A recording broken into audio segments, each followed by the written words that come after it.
everyone, welcome to Sweet Pea Seeds Inspirations. My name is Sydney and today we are going to learn how to do the Tunisian Crochet simple stitch, which is going to be the most basic stitch that you will see throughout Tunisian crochet patterns. And for those who are wondering what Tunisian crocheting is, it is a mix between knitting and crocheting, and I say that because we are going to be doing stitches that are similar to crocheting, but our stitches are never going to come off of our hook until we go to actually bind off, and that's where the knitting kind of comes in. Now I am going to be using some terminology in here that is, I will be using what is called a forward pass and then a return pass, which I go through that within this tutorial. And just some overall things that you need for Tunisian crocheting is you are going to definitely need a hook. Now you can use a crochet hook if you would like. If you're just kind of dipping your toes into Tunisian, you can use a crochet hook without having to go out and buy a Tunisian hook and potentially not like it. That is up to you. Or you can get a Tunisian crochet hook, and the difference between the two is the Tunisian or an Afghan hook has a longer shaft than what a crochet hook does. So, and then also you are going to definitely need some yarn, so we can go ahead and get started learning how to do the Tunisian crochet simple stitch. To start off, you will start off with a chain like you normally would with crocheting. You can chain up how many ever that you prefer. I just did 10 for today. And that very last chain that we did, that is going to count as a stitch. And so what we're going to do is, instead of like crocheting, we typically go into either that top loop or these first two loops, whatever you prefer.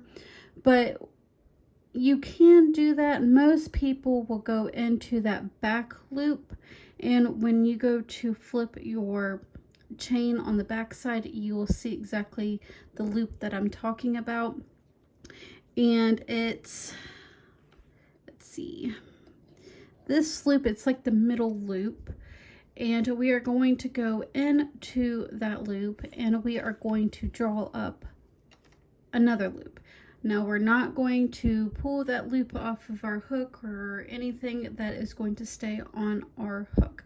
So we are going to continue doing that until you have reached the end of your row.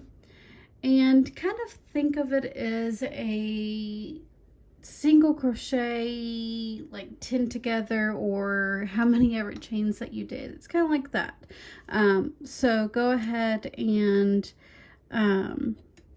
continue drawing up them loops until you reached the end of your row, and then we are going to do what is called a return pass. You should now have how many ever chains you started off with. That's how many loops you should now have on your hook. And we are going to now do something that is called a return pass, or a return, whichever you prefer to call it. And do not turn your work. So we are going to yarn over, and we are going to pull through that very first stitch, and that pulling through one is going to act as a chain one. And so now for the rest of the row, we are going to yarn over and pull through two. So again, yarn over and pull through two. So continue working that until you have reached the end of your row. And again, this is called a return pass.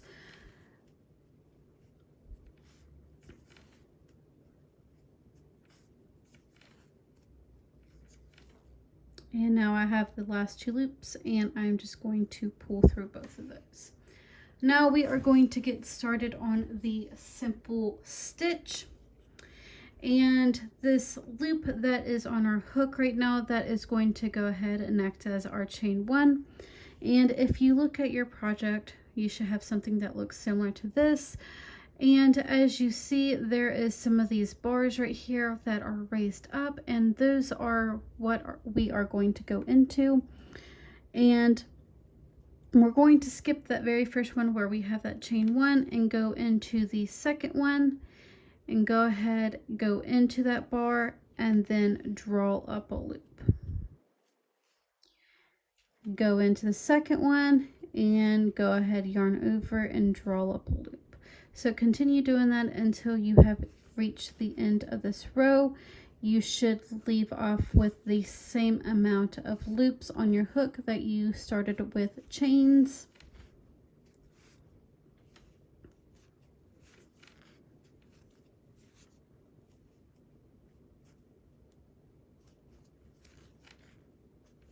And when you go to that get to that very last stitch, you're not going to just go through that last loop, you're going to go through both of them loops, because if you do not, you will have a hole in your project. So go ahead and pull through that very last stitch. And now we are going to do our return pass. So again, to start off, we are going to yarn over and pull through just one. That is our chain 1. And then go ahead and yarn over and pull through 2. Go ahead, yarn over and pull through 2. So continue until you have pulled through every single loop.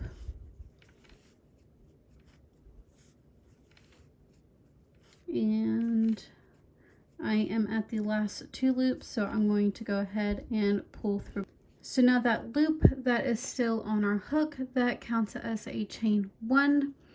And now we are going to go into the next bar. So you have where your chain 1 is, and then the bar, you're going to go into that bar and go ahead and pull up your loop. Just continue doing that until you have reached the end of your row. And this again is the Tunisian crochet simple stitch. So continue pulling through them bars, and this is our forward pass. Making sure when you get to that very last stitch, go through both of them loops and then draw up a loop. So again, once more for a return pass, yarn over, pull through 1, yarn over, pull through 2 until you have reached the end of your row. Next, I will be showing you how to bind off. So I'm going to work this up a little bit, continue practicing, and then we will bind off on our project. To bind off now, we are going to do, if you are familiar with crocheting terms, we are going to do pretty much a slip stitch into these stitches.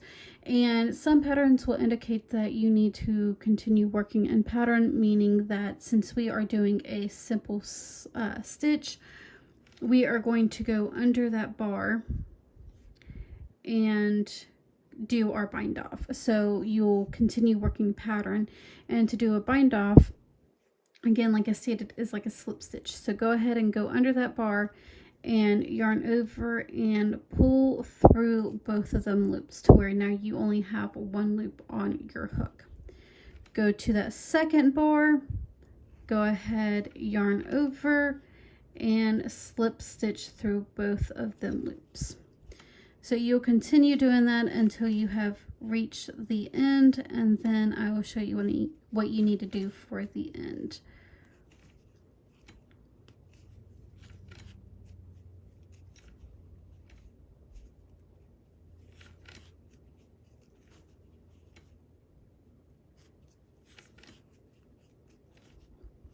Now, once you have reached the end, we are going to continue doing like what we do in the past and go through both of them loops.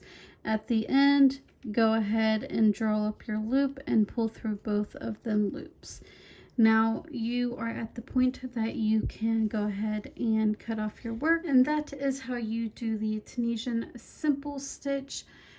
If you have any questions, comments, or concerns, you can feel free to email me or even ask me down in the comments section. If you did enjoy this video, don't forget to give this video a like, a share, comment, or subscribe, and continue to stick around to see more Tunisian stitch tutorials along with crocheting and knitting tutorials. But I hope you all have a wonderful day, and I will see you guys next time.